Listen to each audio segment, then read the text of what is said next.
মারফত শুধু তাই না, মাওলা আলী যখন কাবা ঘরের ভিতরে জন্মগ্রহণ করেছেন, পৃথিবীর এমন আর কোনো সাহাবা আউলিয়া কিরাম কেউ কাবা ঘরে জন্মগ্রহণ করে নাই। শুধু মাওলা আলী মুশকিল কোষা উনি জন্মগ্রহণ করেছেন কাবা ঘরের ভিতরে। যতক্ষণ পর্যন্ত আমার দয়াল নবীজি তার কাছে যান নাই, ততক্ষণ পর্যন্ত মায়ের স্তন সে বুকে নেয়, মুখে নেয় নাই। দয়াল নবীজি যাইয়া যখন তাকে কোলে নিলেন, তার মুখের জিব্বাটা তার ভিতরে, এর ভিতরে আবার মা কান্দাকাটি করে, মা কান্দে, হায় রে মাওলা গো, তুমি আমার একটি সন্তান দিলা, চোখ খুলে না, দুধ খায় না, আমি কি অপরাধ করলাম? ইতির ভিতরে আমার হুজুর এসে উপস্থিত। আমার হুজুর পাক সাল্লাল্লাহু আলাইহি সাল্লাম ওনাকে কোলে নিয়ে হযরত আলীকে বলে, তুমি কান্দাকাটি করো না। যখন কোলে নিছে, টলটলাই আমার দয়াল নবীজি দিকে তাকাইছে। সুবহানাল্লাহ। তাকানোর পর যখন কোলে নিয়ে তার জিহ্বা মোবারকটা দিয়ে দিছে তার মুখের ভিতরে, চো চো চো চো করে খাইছে। ওই নে মারফতের খেলা শুরু হয়ে গেছে গা। কিন্তু প্রকাশ পাওয়া হয়েছে, ওইটা তোমার শরীর ঠিক আছে, তোমার শরীর ঠিক আছে। 18ই জিলহজ 631 খ্রিস্টাব্দে 10ম হিজরি মক্কা থেকে মদিনার পথে নবীজি রওনা দিলেন। ওই মক্কার আশেপাশের নির্যাতনা সহ্য না করতে পাইরা কাছের লোক যারা শরীয়তের পাম দিয়ে এরা তালা জুবাই দয়াল নবীর একটু উচ্চস্বরে উড়ে গেছে, পলাইয়ে যাইতে লইছে। কিন্তু ঘুমাইছিলেন হযরত আলী। কমনে ঘুমাইছিলেন? চাদর মুড়া দিয়ে ও তার জায়গায় হযরত আলী শুইয়াছিলেন। কাফেরেরা গেছেন, যাই গৌদম করো না, এক কোপ দাও কর না, অন্যজন থাকতে পারে। দেখে হযরত আলী তার চুল গন্না ধরেছিল। দুঃখ কষ্ট হয়, আরে শরীয়ত প্রকাশ পায়, মুখে বগল তলে ইট, আর মুখে মুখে শেখ ফরিদ কইলে চলবো নাকি? কিছুদিন আগে আমরা তাহিরির নাম শুনছেন না, তাহিরি সাহেব? সুন্নিয়াতের অশূন্য, আমিও খুশি হয়ে গেছি গা। ও বাবা, মাঝখানে মবিয়ার প্রশংসা করতে গেছে, মাঝখানে শুনি মবিয়ার প্রশংসা করে। কি গো, সারা জীবন তাহিরির কি আত্মা দিয়ে ভালোবাসলাম, আপনারা দেখছেন মনে হয়, সেটা নিয়ে দেশে অনেক দুর্বল হয়ে গেছে গা। মাঝখানে যে মবিয়া, যিনি হলেন আমার পাক পাঞ্জাতনের শত্রু, যার নেতৃত্বে আমার ইমাম হোসেন আলাইহিস সালামের কল্লা নিয়া এই সুন্নি নাম দিয়া, তারপরে আসরের নামাজ কাজা হয় না, আসরের নামাজ পড়বি হোসেনের কল্লা নিয়া, এই ইয়াজিদের বাপটার প্রশংসা করে। আলাউদ্দিন আল জিহাদিও, এরা তো সুন্নি দাবি করে, এরাও কিন্তু সুন্নি দাবি করে। বাবা, তুমি কথাটা বলছো, সেই বিষয়ে আমি কথাটা তোমার বললাম। তার মারফত কোন জায়গায়? ওই জন্য হযরত আলীকে কোলে নিয়ে যখন জিহ্বা মোবারকটা তার ভিতরে দিলেন, তিনি চো চো চো চো করে খাইলেন। তাকে মাথনিস রে অর্থ দেখা, তে অর্থ তহিদ করিয়া, তাকুল করিয়া নিজেকে নিজে চেনা নামি অজানাকে জানা, অচেনাকে চেনা, অধরাকে ধরা, অকরাকে করা। বাবা, অচেনাকে চেনা, অধরাকে ধরা। এখন আপনারা বলতে পারেন, হাদিস কুরসির ভিতরে বলছে, কুনতু কানজিয়ান মুখফান ফাবাব তু আনারা বাকারাকাতুল কাল। আল্লাহ বললেন, আমি আল্লাহ গুপ্ত ধনাকারে গোপন ছিলাম। এই প্রেমময় বিশ্বকে সৃষ্টি করার জন্য সর্বপ্রথম সৃষ্টি করেছি আমার নবীর নূর। কোথায় ছিলেন? মার কাছে ছিলেন। মা কি? মার কাছে ছিলেন, যেন আব্বালে ছিলেন। সেই গুপ্ত ধনাকার থেকে আমার আল্লাহ প্রকাশ পাবেন, এই প্রকাশ পড়েন, কিন্তু শরীয়ত প্রথম না, মূল দলিল প্রকাশ পাবেন পরে। তখন হা হে হু এই শব্দ ধারা প্রকাশ করেন কি? অর্থাৎ কি বললেন? আমি আল্লাহ গুপ্ত ধনাকারে গোপন ছিলাম এই প্রেমময় বিশ্বকে সৃষ্টি করার জন্য সর্বপ্রথম সৃষ্টি করি আমার নবীর নূর। ওনার ভিতরে একটা প্রেম এস জাগলে মোহাব্বতের সহিত একটা হাসি দিলেন। ওই হাসিটির নাম বলে, হাসিটি দেওয়ার সাথে বলি আমরা তাজিল লিনু, সেপান্তি নূর, নূরে জাতি, নূরে সিফাতি, নূরে ছত্তরি, নূরে চহরি, নূরে শামলা, নূরে কমলা, রবের নূর নূর পসরা, আর আমার নবীন নূর আপাত মস্তক নূর, যিনি হল বিপদগামী উদ্ধার করে। তোমার কিছুটা কথার আমি মীমাংসা দিছি, এটি তুমি বুঝবা। তুমি যদি সুন্নি আলেম হয়ে থাকো অবশ্যই তুমি কথাটা, মূল কথাটা তুমি বুঝে নেবা। আমি একটি গান করি, গানের পরে তুমি কেমন সুন্নি আলেম সেটাও আমার কথার মাধ্যমে আইসা পড়বে, তোমার সুন্নিয়াতের কথাগুলা।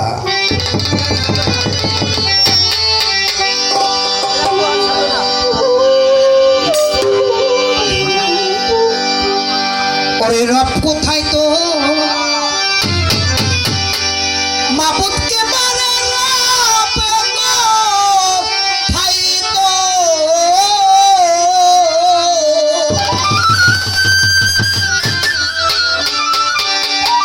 রব কোথায় তোর মাবুদকে বা জানগা কামে মুর্শিদ ধরে,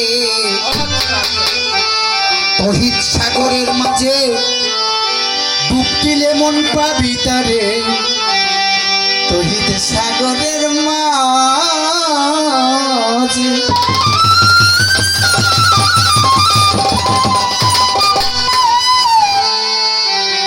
রব কোথায় তোর মাবুদকে বাবা, কোথায় তোর রব কোথায় তোর মাবুদকে বাবা, জানবে মুর্শিদ ধরে, তহিদ সাগরের মাঝে ডুব দিলে মন পাবি তারে, তহিদ সাগরের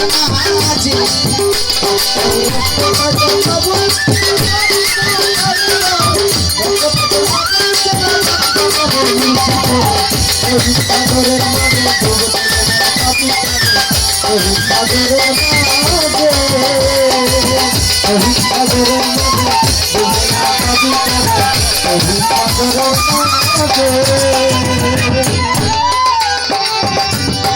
কুস্তির মাঝে ফরমাই আছে ওই আপে মাওলা রব্বানি,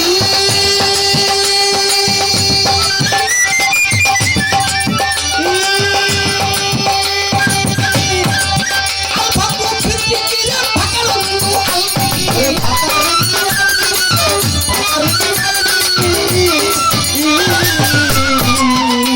হাদিস কুস্তির মাঝে ফরমাই আছে ওই আপে মাওলা রব্বানি।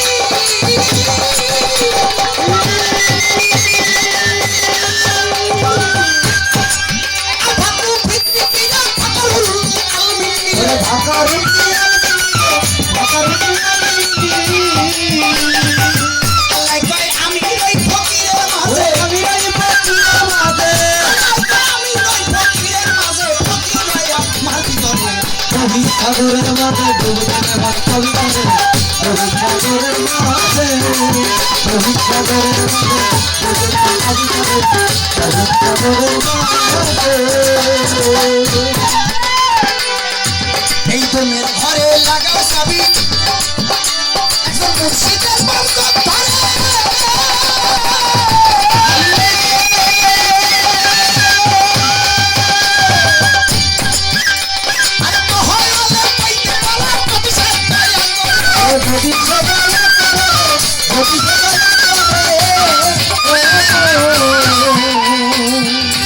এই বোমের ঘরে লাগাও চাবি, একদম মুর্শিদের বরকত ধরে,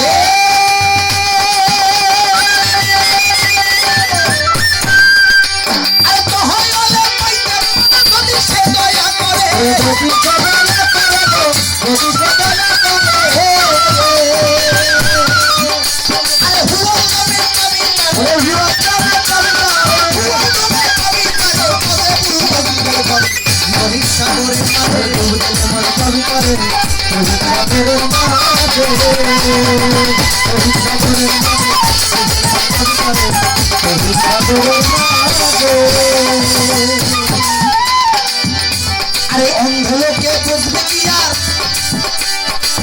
আরে একজন প্রদীপেরও ঠিকানা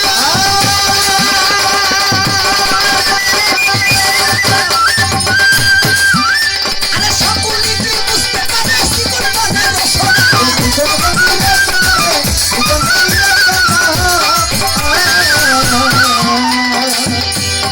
অন্ধ চোখে চশমা দিলে বাবা দেখা যায় কি খোলার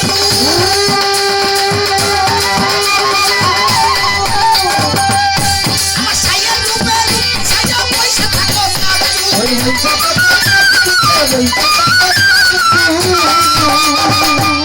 তুমি আধার ঘরে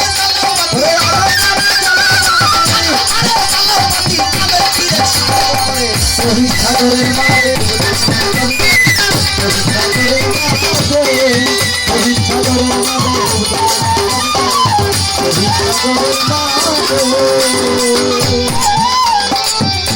আরে অন্ধ লোকে বুঝবে কি আর ওই প্রদীপেরও ঠিকানা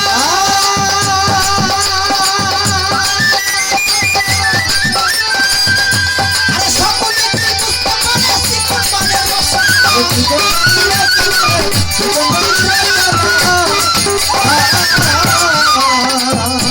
আরে অন্ধ লোকে বুঝবে কি আর ওই প্রদীপেরও ঠিকানা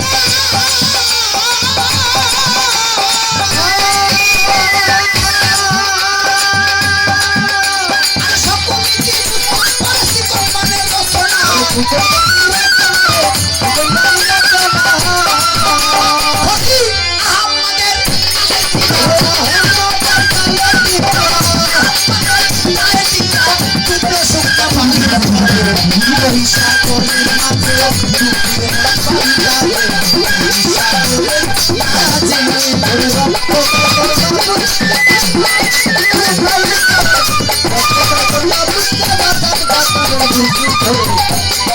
সাগরের মাঝে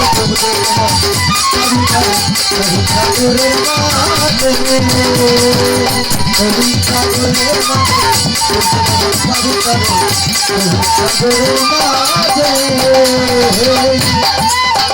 আরে তারে কি আর পাঁচশো দিতে পারে বলো তারে কি আর পাঁচশো দিতে পারে নয়নে লাগে যাবে তারে কি আর পাঁচশো দিতে পারে তারে কি আর পাঁচশো দিতে পারে পাঁচশো দিতে পারে নয়নে লাগে যাবে তারে কি আর পাঁচশো দিতে পারে তারে কি আর পাঁচশো দিতে পারে পাঁচশো দিতে পারে নয়নে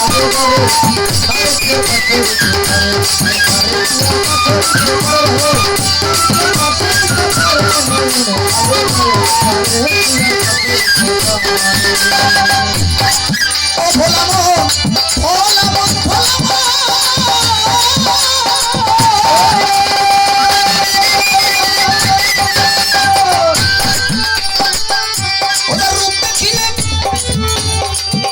ওদের রূপ দেখিলে দুঃখ থাকে না রোগ থাকে না গায় তার কথা শুনলে দুনিয়ার কথা ভুল করিয়া যায় তার মুখ দেখিলে দুঃখ থাকে না রে ওরে মাঝে আলী বাবা রোগ থাকে লাগায় তার কথা শুনলে দুনিয়ার কথা ভুল করিয়া যায় আহামদুল্লাহ পাইলে সংসারে বাবা পাইলে সংসারে রসিক বাবা পাইলে সংসারে পাইলে সংসারে এমন একজন বলি নিশা পাইলে সংসারে এমন একজন সাহায্য পাইলে সংসারে এমন একজন পাইলে সংসারে এমন একজন নাম নিশা পাইলে সংসারে পাইলে সংসারে পাইলে সংসারে পাইলে সংসারে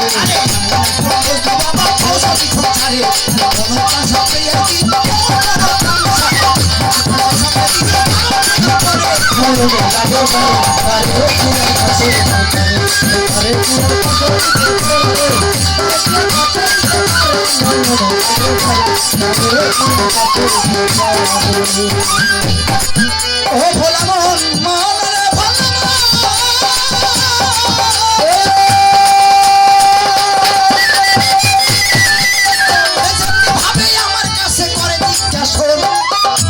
আমি ভুলি নাই কোথার করিব পূরণ ধৈর্য ধরে নীরব থাকেন আস্তে আস্তে বাবা প্রশ্ন আমি করতে চাই আরে নীরব থাকেন পায় ধরে জানাই আরে ধীরে ধীরে ভাবের গোসাই মো ভাবি জবাবে পারবে না ও করে প্রাণের ভাই মারফত থেকে সরিয়েতে আসি এইটা যাই না রাখবেন সবাই ওই যে বললাম হযরত আলী বললেন হুজুর যেই আলীকে বললেন কোলে নিয়া আমার দয়াল নবীজির জিহ্বা মোবারকটা দিলেন তখন আমার দয়াল নবীজি বললেন হযরত আলী জেনে রেখো মারফত আমার মূলধন আচ্ছা নবীজি বললেন কি মারফত আমার মূলধন জ্ঞান আমার ধর্মের মূল প্রেম আমার প্রীতি উৎসর্গ আমার বাহন খোদার জিকির আমার বন্ধু বিশ্বাস আমার শক্তি বিদ্যা আমার হাতিয়ার ধৈর্য আমার জেহাদ বিনয় আমার গৌরব ব্যবসা আমার গরিময় আচ্ছা বাবা এই যে কথাগুলো বললাম আমি মারফত আমার মূলধন মা অর্থ নিজ রে অর্থ দেখা তে অর্থ তহিদ করিয়া আচ্ছা বাবা এই যে আমার মারফতের একটা উজু আছে কেমনে আমি যখন আমার মুর্শিদের কাছে হাতে হাত দিয়ে বায়াত গ্রহণ করেছি তখন তার ওই পবিত্র হাত দুইটা বাহ আমার দিকে আগাই দিছে আগে উনি আগে বাড়াই দিছে উনি কি করছে আমার মুর্শিদ আগে দিছে বাবা হাতটা দাও আমিও হাতটা দিছি আমি ওদিন থেকে স্পর্শ লেগে আমি একটা চাঁদ দেখছি আসতে মারফতের মূল কিছু কথা বলে যাই হ্যাঁ এই বাবাজি এই সামনে কথা বলো না মূল কথা এর মতো কোনো বাজে কথা আসবো না ইনশাআল্লাহ আশা করি আমি আমার মুর্শিদ চাঁদের হাতে হাত দিছি মুর্শিদ চাঁদ যখন হাত দিছি এই হাত দেওয়ার সাথে সাথে উনি আমার দিকে তাকাইছে জালালি রূপে ওনার ওই চোখের পাওয়ারটা আমার উপরে পড়েছে ওই আলোটা আমার উপরে পড়েছে হাত দিয়ে বায়াত গ্রহণ করছি তখন একটা শর্ত দিছে আমারে বাবা তুমি আসছো কিসের জন্য আমি বলছি আমি জবাবে বলছি বাবা শুনেছি নাকি একটা উসিলা যদি ধরা যায় তাহলে নাকি আল্লাহ রাসূলের পাক পাঞ্জাতনের প্রেম ভালোবাসা ওটা গুরুত্ব হয় আল্লাহ রাসূলের প্রেম ভালোবাসা ওটা কলবের ভিতরে ধারণ হয় এছাড়া আমি যত বড় বাবা ইবাদত করি এই ইবাদতের বলে 4 পয়সারও দাম নাই ওয়াজ বকালাই কুমনে আমাহু জহেরাল বাতনাত আমি 2 প্রকার ইলম দিয়া নরনারী মুসলমানকে সৃষ্টি করেছি জাহির ইলম কোথায় বাবা হাই স্কুল কলেজ মাদ্রাসা ভার্সিটি এই জাহির ইলম দিয়ে কি হওয়া যায় প্রফেসর হওয়া যায় ব্যারিস্টার হওয়া যায় উকিল হওয়া যায় মুক্তার হওয়া যায় বড় বড় অন্য কিছু হওয়া যায় তা দিয়ে 2 সেটে বাড়ি করা যায় একজনের কাছে ঠেকে বইরা বাবা গো আমি তুমি বিপদে বলছি কয় 2 লাখ লাগবো লইছে বগড়ি কিন্তু জাহিরি শিক্ষা এক মৌলবীর কাছে গেছি মাদ্রাসায় পড়াইছে আমি বেতন দিছি পানি ব্যবসা শুরু হয়ে গেছে নামাজ পড়াইতে আনছি আমি হে কিছু আয়াত কেরাত জানে বইটুক পড়তে জানে আরে আবার সামনে রাইখান কইছি এতে তো বেহাজে নিলাম ওখানে কিছু টাকা দিছি হাতিয়ে দিছি করে টাকা দিছি হে আমার বেতনে আমার নামাজ পড়াইছে অনো বেতন খালি ব্যবসা এই ব্যবসা বাণিজ্য করি এইটা হইল এটা শরীয়তের একটা আইন গন্ডি বললাম কিন্তু আমি যখন আমার মুর্শিদের হাতে হাত দিয়ে বায়াত গ্রহণ করেছি তখন আমাকে বলেছে বাবা এই হাত দুইটা দিয়া কারো হক নষ্ট করা যাবে না হক কাইলে হক গুলো তার একটা বান্দাই হক বাবা আজকে থেকে আমি তোমার বলছিলাম বলমানি তোমার ইমান সেরাত মানে আমার সুরাতটা তুমি আফ্রিকা থাকো জাপান থাকো কুয়েত থাকো যথাই আমি থাকি না কেন তুমি আমার এই রূপটাকে তোমার সামনে নিয়ে রাখো আর তুমি কোনো অন্যায় অত্যাচার অবিচার করতে চাইও না চুরি করবে না বিনা কারণে সন্তান নষ্ট করবে না পরের হক নষ্ট করবে না মাতা পিতার হক নষ্ট করবে না এবং শূন্য লেবাস শূন্য কুম আন্তু শূন্য লেবাস না কুম তোমার স্বামী হইল তো স্ত্রীর পোশাক স্ত্রী হলো স্বামীর পোশাক তোমাকে স্ত্রী হালাল করে দেওয়া হলো কিন্তু অপব্যয় করো না অপব্যয়কারী খেলা পছন্দ করে না এখন আমি পবিত্রতা অর্জন করেছি তোমার কাছে বাবা একটা প্রশ্ন। এই যে সুন্নিয়াতে কি যাই কই 18,000 মখলুকাতের ভিতরে হলে মানুষ হইলো আশরাফুল মখলুকাত শ্রেষ্ঠ। কথাটা শুনুন, আমি কেন জান্নাতের অপেক্ষা থাকবো? জান্নাত জান্নাত জান্নাত এনে কি তুমি কি এনে কি কও? কালকে ইউটিউব সার্চ দেব, কিন্তু তোমার যেরকম যারা সুন্নিয়াতি স্বীকার করে তা কিন্তু সার্চ দেবো না কি নাকি কথা কয় নাকি। একমাত্র জ্বালা ওই আল ফাকর ফিক্রি ফাঁকার লাল মিন্নি ওই ফকির বেশ দেয়, ওটা চায়ও না খায়ও না, আর ওই সুন্নাত মন্নাতের ও ধাটারে না, উনি চায়ও নাকি। ওই বন্ধুকে যেই বন্ধুর পোলসরাত দেখছে তাই ওইটা নিরীক্ষণ করে হাটে চলে, খাইতে দম টানে, হাঁটতে দম টানে, লাই ইল্লাল্লাহ মুহাম্মদ রাসূলুল্লাহ টানতেই থাকে, আর ওই টানার মধ্যে মসজিদের সুরাতটাকে থাকে। যদি মসজিদের একটা বাক্য অমান্যতা করে তখন ওই পোলসরাতে গুণা ওই 30,000 পথের মধ্যে 10,000 গুণে মাঝখানে গুণে পড়ে যায়, ইমানটা টলে যায়। এই আমার নিরীক্ষণ। কিন্তু 18,000 মখলুকাতের ভিতরে মানুষ হলো আশরাফুল মখলুকাত। এই মানুষের স্পর্শ লেগে পানি পবিত্র হতে পারে, কিন্তু বাবা পানির পরশে যদি 3বার পানি দেয় হাতে, 3বার পানি দেয় মুখে, 3বার পানি দেয় এবার পায়, আবার দেয় কানে, গলা দেয়, এইভাবে। এইটা দিয়ে কি তোমার শরীয়তে কি পবিত্রতা? এইটা না, আসলে পবিত্র হওয়ার উপায় না। আজকের যে প্রশ্ন করছি শোনেন নাই, আর শোনেন নাই। আসলে তোমার পবিত্র হওয়াটার উপায় কি? তোমার শরীর কি এইটা পবিত্র? এটা তলে যদি না এটা পবিত্র না, এটা বারবার দেখাই দেখাই এটা করতে, বারবার রক্তি, এইটা দিয়ে কি মানুষ পবিত্র হওয়া যায়? আসলে আসলে পবিত্রতা অর্জন করতে হবে। আর একটা কথা, এই জন্য সালাতুল মেরাজুল মুমিনিন শরীয়তের কয় নামাজে 5 ওয়াক্ত নামাজে মুমিনের মেরাজ হয়। আর আমি জানি নবীজি মেরাজে যাইয়ে নামাজ আনছে, আর আমরা নামাজ পড়লে মেরাজ করি। এই ভাবটাকে আরে বিয়ার পর শরীরে পরে ভালো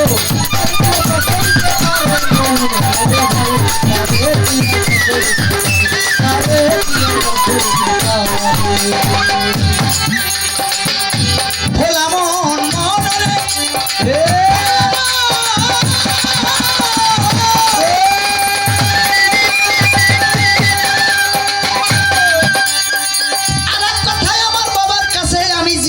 করবো, ওরে প্রাণের ভাই ভাই সুন্দরভাবে জবাব দিবে আমার ভাবকের গোসাই। শরীয়তের এটি কি বলবেন আমারে? শরীয়তের পরিচালনা কি বলবেন আমারে? শরীয়তের মক্কেল কি একটু বলবেন আমাকে? শরীয়তের মোকাম কি বলবেন আমাকে? এই আরো আছে, আর বেশি যাবো না। শরীয়তের হাকিম কি, শরীয়তের মোকাম কি, শরীয়তের পরিচালনাকে, শরীয়তের মুওয়াক্কিল কি? তাহলে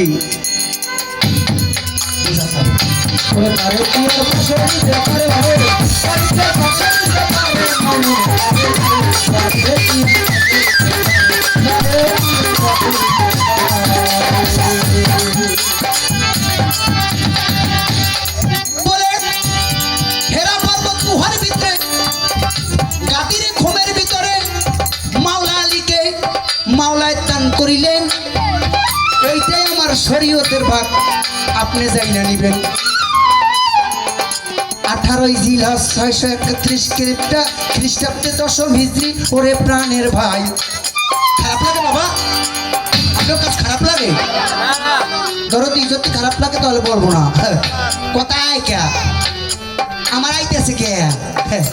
আমার আইলে কই না কইলে বুঝে পূর্ণ থাকে না। এই জন্য লিটন সরকার দক্ষিণবঙ্গে হ্যাঁ পেশাল বলে ওই বেটা, পেশালগুলো কাজের না অকাজের সেইটা দেখবি আগে বেশি, ঠিক না বাবা? এই দরবারটা তাপসা দরবার না, কিছু দফা দরবার শরীফ আছে, খালি মাইয়ে বলাইন না। এত বক্স বাজাইলে শুনতে পারি আমরা বাসায় বসে, ঠিক না? বড় বড় বক্স আইনে খালি জিকির করবো, কিন্তু যুগে যুগে আল্লাহর কিতাব বান্দার উপর হয় না জেল, আমানতের কথাবার্তা ওই কিতাবের ফেল। বস্তুবহের উর্দু থেকে বৈরজ্ঞ ভাবে আল্লাহর কিতাব নাজিল হয় গো এই ওয়াজের সাবাবার আকিম। তাই সৃষ্টির খাতায় সংরক্ষণ হয় আরেক লোকের হয় আছে, আরেক পর্যন্ত জানাশোনার স্থান আর পাত ময়দানটা। যারা ওই নিরিখ নিরাপন সর্বক্ষণ মুর্শিদের ধ্যানে বর্জক থাকে, ওই গাঠি গোস্তার তারা টানে না, তারা মুর্শিদ জোগাড় কইরা দেয়। ওই মুর্শিদের জিভে হইল লিঙ্গ আর ভক্তের কর্ণ হইল জুলি। ওইখান থেকে যে বাক্য দিছে ওখান থেকে লক্ষ্য সৃষ্টি হইতেই থাকে। কি বাবা?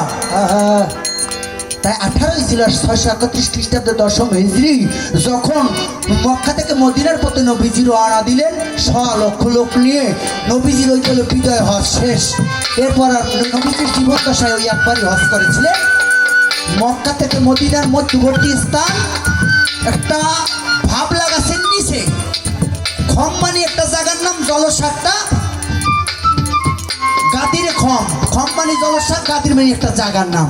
ওই জায়গায় বসে 5টা উট একত্রিত করে 100 লক্ষ লোকের সামনে বলছিল, মান কুনতুম মাওলাহু ফাজা আলিউল মাওলা, আমিও যার মাওলা হযরত আলী তার মাওলা। সুবহানাল্লাহ।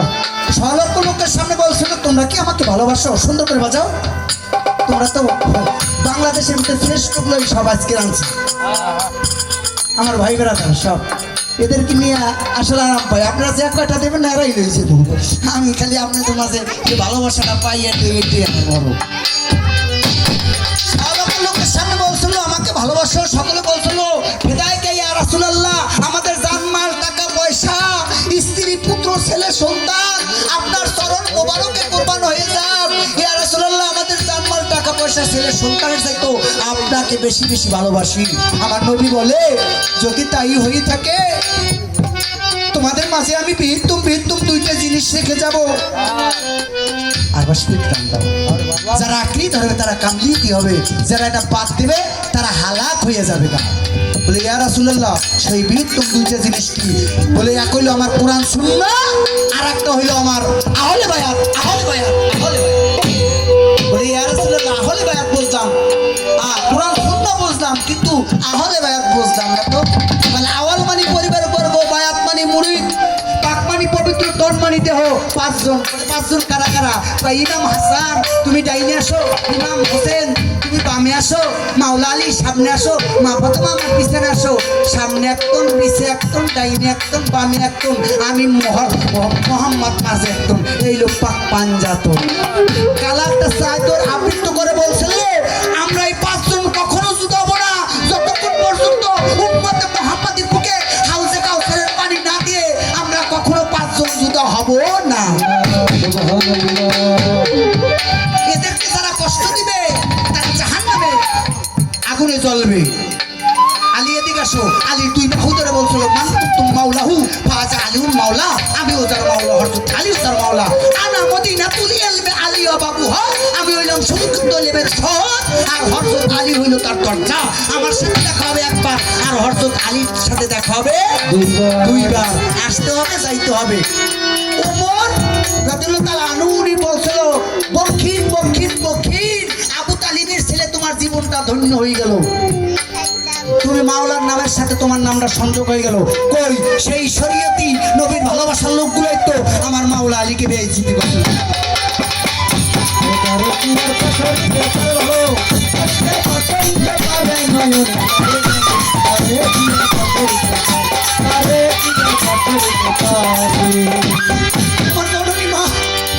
মা ফাতেমা যিনি হইলেন সকল নারীদের বেহেশতের সন্তান,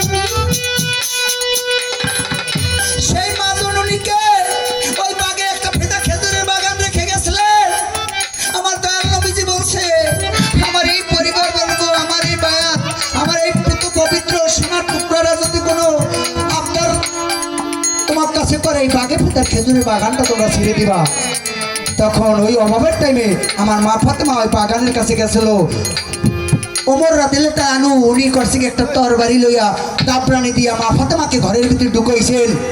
দরজা যখন দিচ্ছেন, ইউটিউবে সার্চে দেখেন, আমার কথা না কিন্তু ইউটিউবে আপনারা খুঁজে দেখবেন, লাথি মারছিল, লাথির সঙ্গে দরজাটা মা ফাতেমার পেটে পড়ে। ওইখান থেকে একটা তার সন্তান রেখে যায় হাসান হোসেনের পরে মহাসিন, ওই সন্তানটা সাথে সাথে মারা যায়। মা ফাতেমা 6 মাস ব্যথার পরে মারা যায় ব্যথায়। খাই গেলে ইসলাম, সেই ইসলামের আগে দেশ ছড়াই গেল। সেটা তাই সুনিয়াতে তো পাই না, তাই তোমার মতো এরকম যদি খাতি দিয়েছে সুনিয়াতে পাই, তাই দেখো এখন গাদিরে ঘুমেন, তাই এটা আমার কিন্তু শরীয়ত, শরীয়ত তো তারাও দাবি করে সুনিয়াতে। হ্যাঁ ওই হেরা পর্বত কুয়া আপডেটটা কই, আমার হেরা পর্বত কুয়া আমার মুর্শিদের রূপ,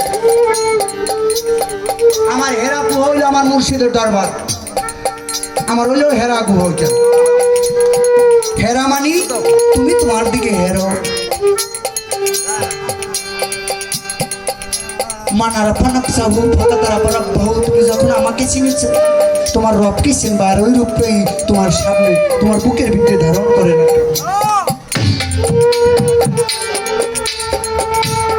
ওই রূপটাই তোমার ভিতরে রাখবা। যার যার মুর্শিদের দরবার হলো হেরা পর্বত, মাজারের ভিতরে ভক্তি দিয়া 2-4 ঘন্টা পরে থাকো, দেখ মানে হেরা পর্বত কালাম কেমনে তোমার ভিতরে সৃষ্টি হয়, তোমার মুর্শিদের দরবার সর্বক্ষণ। এই পর্যন্ত আমার বলা, আমি বাবাজিকে কয়েকটা প্রশ্ন করেছি, বাবা তুমি বেজার হবে না, আসলে তোমার দিয়ে আমি কিছু কথা বাইর করতে যাই, যেহেতু তুমি টাঙ্গাইল থেকে গাজীপুর থেকে এসেছো, টাঙ্গাইল গাজীপুরের লোকগুলা ওই পোলাভানগুলাও কিন্তু চতুর নাইয়া, এই দেশে গান গাই আরাম পাই না কিন্তু অনেক শিল্পীর সাথে, এই কারণে আমি কিন্তু সাবার যাই থাকি, তোমার কাছে যাইয়েই থাকি। আমি কয়েক বছর এই বরিশালে গাইছিলাম, ওই মনের মানুষও পাই না, ভালো কিছু বলতে পারি না, সেই কারণে আমি আরেকটি গান করে বসে পড়বো। আল্লাহর প্রেমের বান্দা হইয়া আরে পয়সা থাকার আশা নাই, আমার অবস্থারও পাগল হইয়া আমি যেন মইরা যাই, আল্লাহর প্রেমের বান্দা হইয়া আরে পয়সা থাকার আশা আশা নাই, মুর্শিদের পাপের হইয়া দয়াল প্রেমের হইয়া আমি যেন মইরা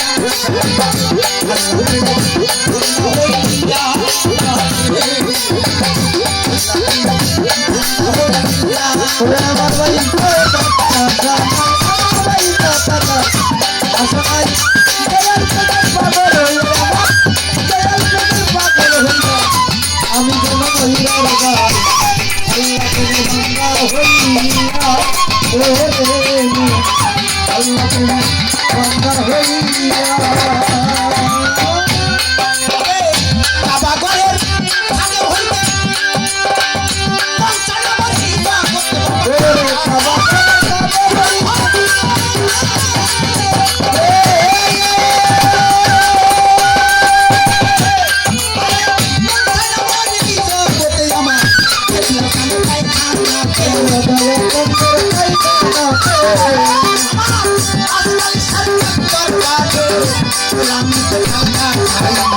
আল্লাহ প্রেমের বন্দর হয়ে আমার ভাইটার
মরা মানুষের দরকার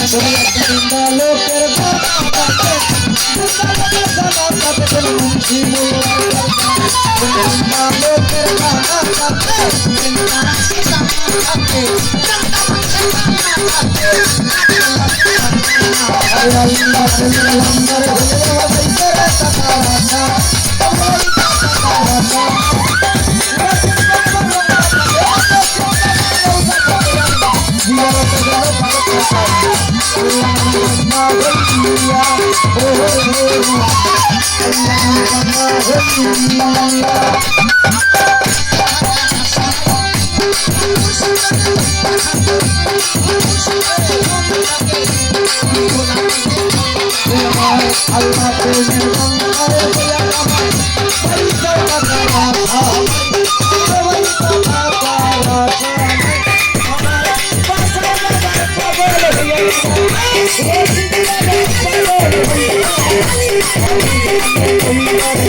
আমার এই গানের মাঝখানে